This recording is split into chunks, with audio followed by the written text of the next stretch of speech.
Assalamualaikum warahmatullahi wabarakatuh. Waalaikumsalam. Waalaikumsalam warahmatullahi wabarakatuh. Kami dari kelompok 8 akan mempresentasikan tentang jasa audit assurance dan non-assurance.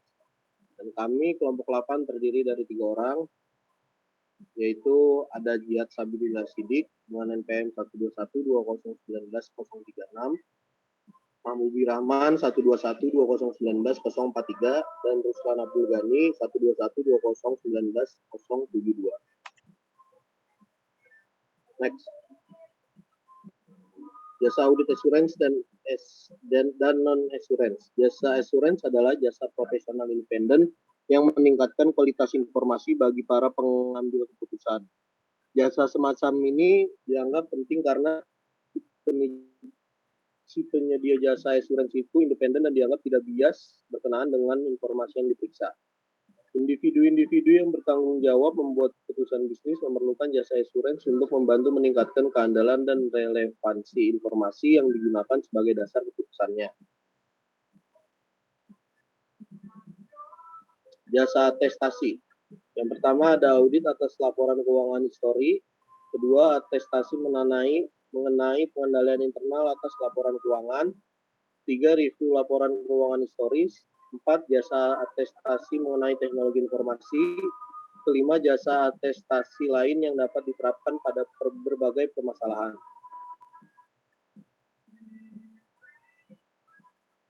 Yang pertama, audit atas laporan keuangan historis. Audit atas laporan keuangan ini adalah suatu bentuk jasa atestasi di mana auditor mengeluarkan laporan tertulis yang menyatakan pendapat tentang apakah laporan keuangan tersebut telah dinyatakan secara wajar, sesuai dengan prinsip-prinsip akuntansi yang berlaku umum. Audit ini merupakan jasa assurance yang paling umum diberikan oleh KAP.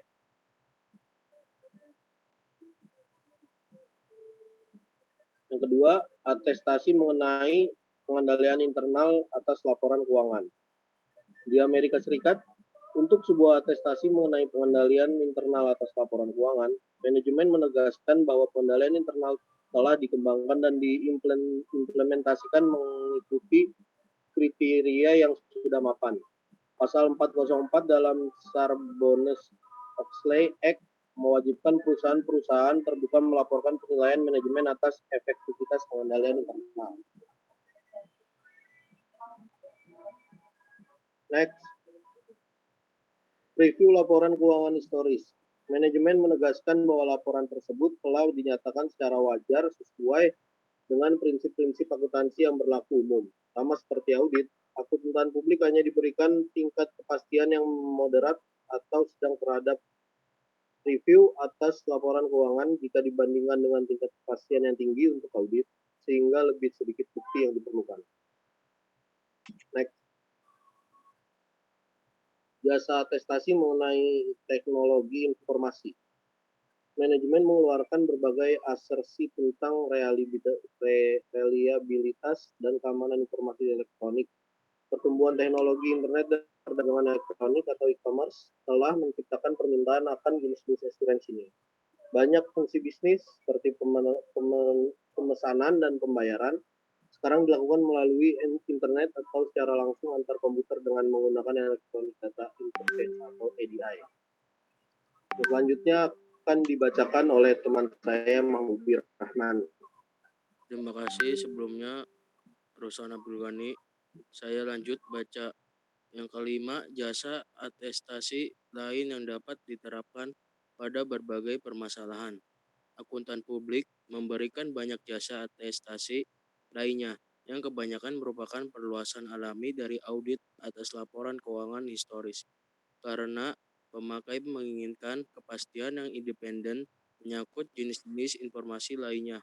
Dalam setiap kasus, organisasi yang diaudit harus menyediakan sebuah asersi sebelum akuntan dapat memberikan atestasi. Next.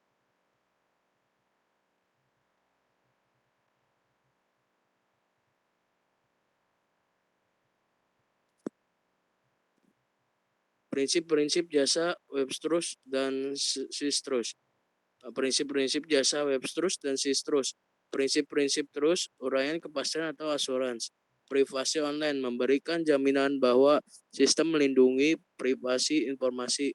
pribadi yang diberikan oleh perorangan. Contoh nomor jaminan sosial. Keamanan memberikan jaminan bahwa akses ke sistem dan data dibatasi hanya untuk orang yang berwenang. Integritas pemrosesan memberikan jaminan bahwa transaksi diproses secara lengkap dan akurat. Ketersediaan memberikan jaminan bahwa sistem dan data akan tersedia bagi pemakai saat mereka membutuhkannya. Kerahasiaan memberikan jaminan bahwa informasi yang dianggap rahasia akan dilindungi. Otoritas sertifikat atau hanya web truth memberikan jaminan atas kecukupan dan aktivitas pengendalian yang digunakan otoritas dengan tanggung jawab memeriksa transaksi elektronik. Next.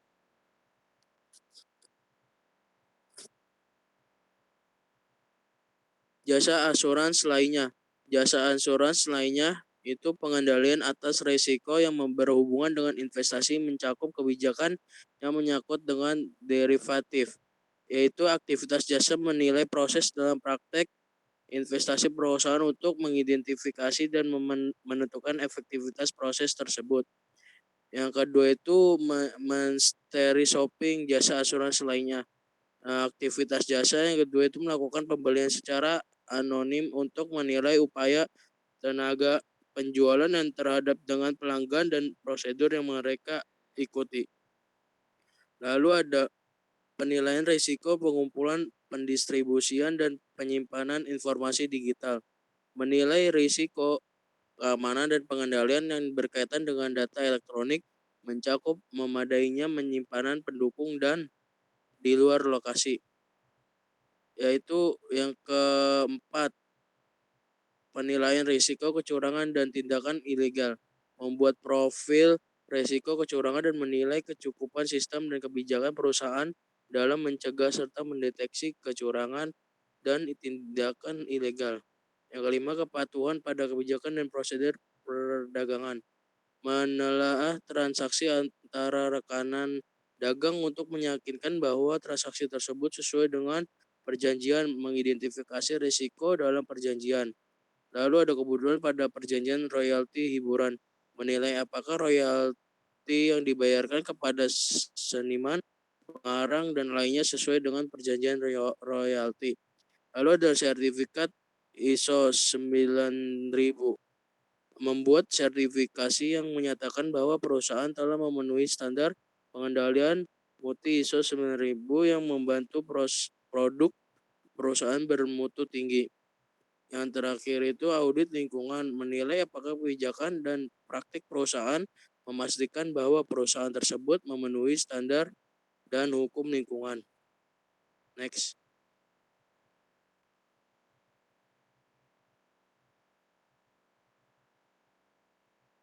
Lalu ada jenis-jenis audit.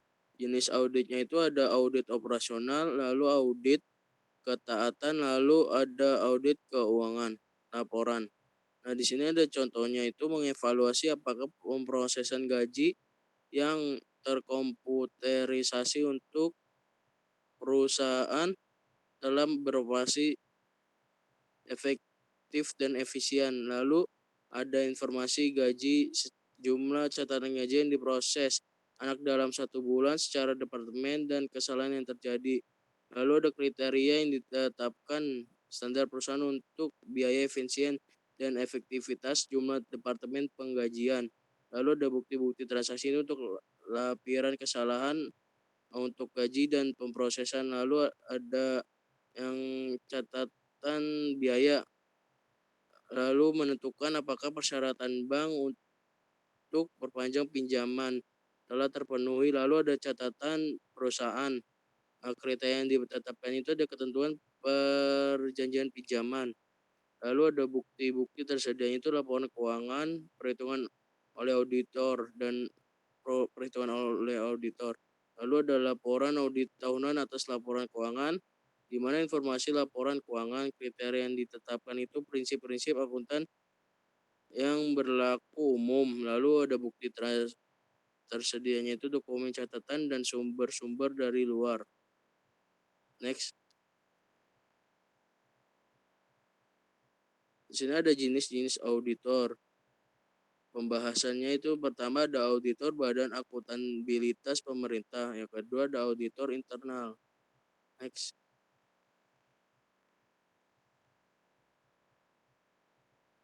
Auditor Badan Akuntabilitas Pemerintah adalah auditor yang bekerja untuk Government Accountability Office atau GAO Amerika Serikat, sebuah badan non-partisan dalam cabang legislatif pemerintah federal. Dengan diketuai oleh Kompolres General, GAO hanya melapor dan bertanggung jawab kepada Kongres. Agen penerimaan negara IRS di bawah arahan Commissioner of Internal Revenue bertanggung jawab untuk memberlakukan peraturan pajak federal sebagaimana yang didefinisikan oleh Kongres dan diinterpretasikan oleh pengadilan. Salah satu tanggung jawab utama IRS adalah mengaudit SPT pajak wajib pajak untuk menentukan apabila SPT itu sudah mematuhi peraturan pajak yang berlaku. Audit ini murni bersifat audit ketaatan. Auditor yang melakukan pemeriksaan ini disebut internal revenue agent atau agen penerimaan negara. Next. Di sini ada Lanjutkan. audit internal dikerjakan oleh perusahaan untuk melakukan audit seperti GAO, audit Kongres, akuntansi publik bersertifikat CPI, pakaian gelar akuntan atau CAP diatur oleh hukum negara bagian lalu dari license di setiap negara bagian. Jadi seorang CPI, 3 persyaratan yang harus dipenuhi. Ini adalah 3 persyaratan untuk menjadi CPI. Persyaratan pendidikan, biaya seorang sarjana S1 jurusan akuntansi dengan jumlah nilai kredit akuntansi minimum. Sebagian besar negara bagian sekarang mensyaratkan 150 jam kredit semester atau 225 kredit kuartalan. Untuk mengikuti ujian CPI, beberapa negara bagian mensyaratkan 150 jam sebelum mengikuti ujian CPI. Sementara negara bagian lain mengharuskan kredit yang lebih sedikit sebelum mengikuti ujian CPI, tetapi syaratkan 150 kredit sebelum menerima sertifikat CPI. Yang kedua yaitu ada persyaratan ujian CPI yang seragam, yaitu ujian berdasarkan karakter telah diberikan pada bagian pusat ujian. Bagian-bagian yang diujikan adalah sebagai berikut. Pertama ada auditing dan atestasi 4-5 jam. Kedua ada akuntansi dan pelaporan keuangan 4 jam. 3 peraturan 3 jam. Dan konsep bisnis 2,5 jam. Bagian kecuali lingkungan dan konsep manusia simulasi yang mewakili persen dari isi bagian tersebut. Simulasi adalah di kasus yang menguji kompetensi dan acting si calon dengan menerapkan situasi dunia nyata yang berkaitan dengan tugas itu. Bagian juga mensyaratkan ujian etika yang tersendiri. Terus yang terakhir ada persyaratan pengalaman. Bervariasi mulai dari yang tanpa pengalaman sampai yang berpengalaman 2 tahun dalam audit. Beberapa negara bagian mengharuskan memiliki pengalaman bekerja di lembaga pemerintah atau auditing internal. Ini ada jasa non-assurance. Jasa non-assurance yaitu jasa non-assurance adalah jasa yang dihasilkan oleh akuntan publik yang di dalamnya tidak memberikan suatu pendapat, keyakinan negatif, ringkasan pedoman, atau bentuk lain keyakinan. Jenis jasa non-assurance yang dihasilkan oleh akuntan publik adalah jasa komputasi, jasa perpajakan, dan jasa konsultasi. Dalam jasa komputasi, akuntan publik melaksanakan transaksi kliennya, pencatatan transaksi dengan penyusunan. Jasa perpajakan meliputi bantuan yang diberikan oleh akuntan publik kepada kliennya dalam pengertian surat pajak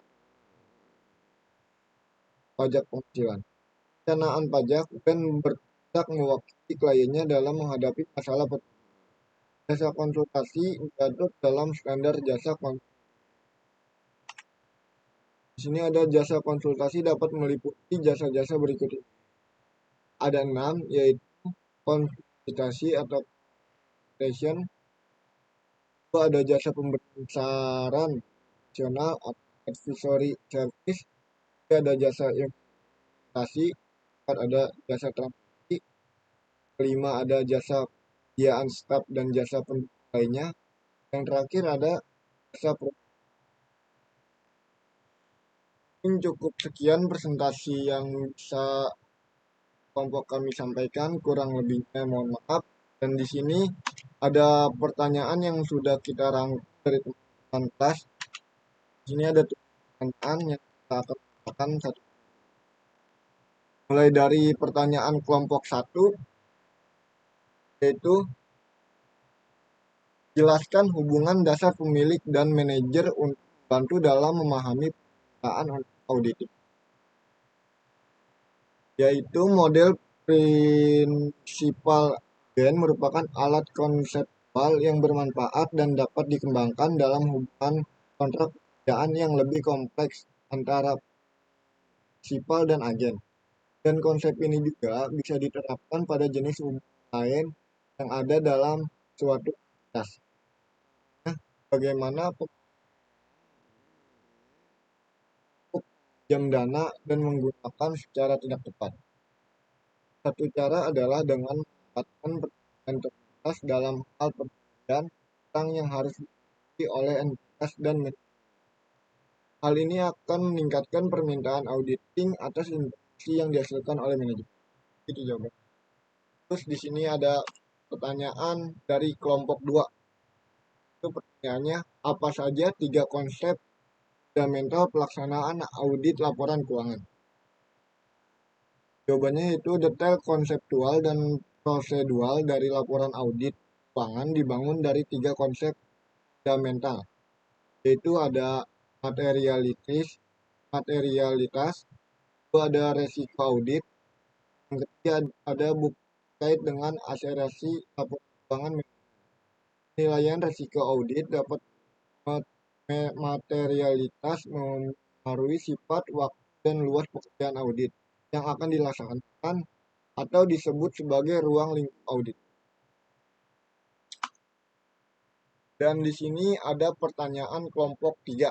Di kelompok 3 itu pertanyaannya, bagaimana gambaran proses audit laporan? Jawabannya yaitu auditor mengumpulkan bukti terkait dengan transaksi bisnis yang terjadi. Auditor menggunakan bukti Uni untuk membandingkan asersi yang terdapat dalam laporan keuangan terhadap kriteria yang digunakan manajemen dalam yaitu prinsip akuntansi yang berlaku. Laporan auditor komunikasikan dengan derajat kesesuaian antara asersi dan kriteria yang telah ditentukan. Kelompok 4 akan dibacakan oleh Ruslan Abdul Ghani.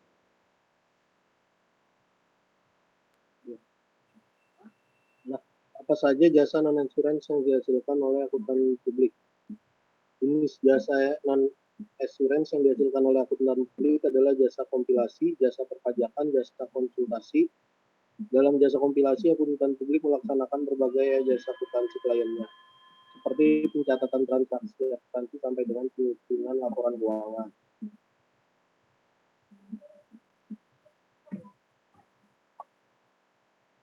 Mengapa jasa assurance penting? Jasa semacam ini dianggap penting karena si penyedia jasa assurance itu independen dan dianggap tidak bias berkenaan dengan informasi yang diperiksa. Individu-individu yang bertanggung jawab membuat keputusan bisnis memerlukan jasa assurance untuk membantu meningkatkan keandalan dan relevansi informasi yang digunakan sebagai dasar keputusannya. Selanjutnya akan dibacakan oleh Habibie Rahman. Baik, saya akan menjawab pertanyaan dari kelompok 6. Pertanyaan dari kelompok 6 yaitu apa perbedaan antara jasa auditing dan jasa asuransi. Jadi, jasa auditing merupakan bagian dari jasa atestasi yang pada gilirannya merupakan bagian dari jasa asuransi. Dengan kata lain, semua jasa auditing merupakan jasa atestasi dan semua jasa atestasi merupakan yang lebih luas dari jasa asuransi. Next.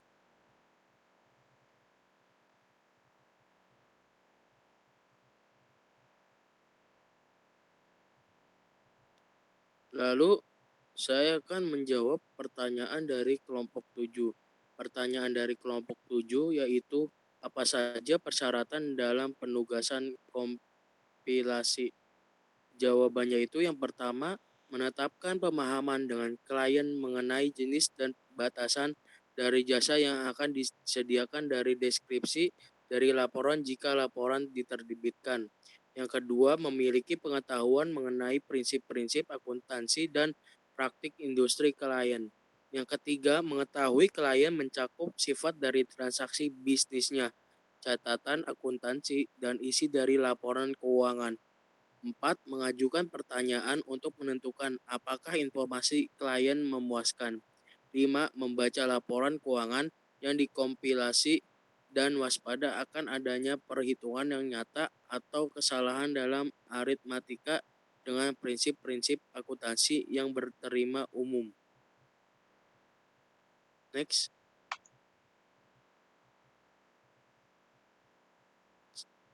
Lalu ada pertanyaan dari kelompok 9. Pertanyaan dari kelompok 9 itu, maksud dari laporan keuangan prospektif. Jawabannya itu laporan keuangan prospektif mengacu pada prediksi atau ekspektasi laporan keuangan selama beberapa periode di masa depan atau laporan laba rugi atau pada suatu tanggal di masa depan atau neraca. Terdapat dua jenis umum laporan keuangan prospektif. Pertama, proyeksi. Dua, peramalan atau forecast.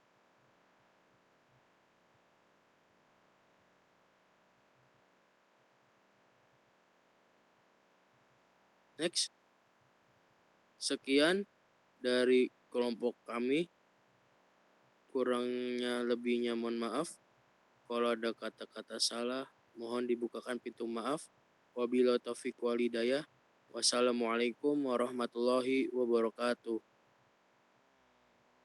Waalaikumsalam warahmatullahi wabarakatuh.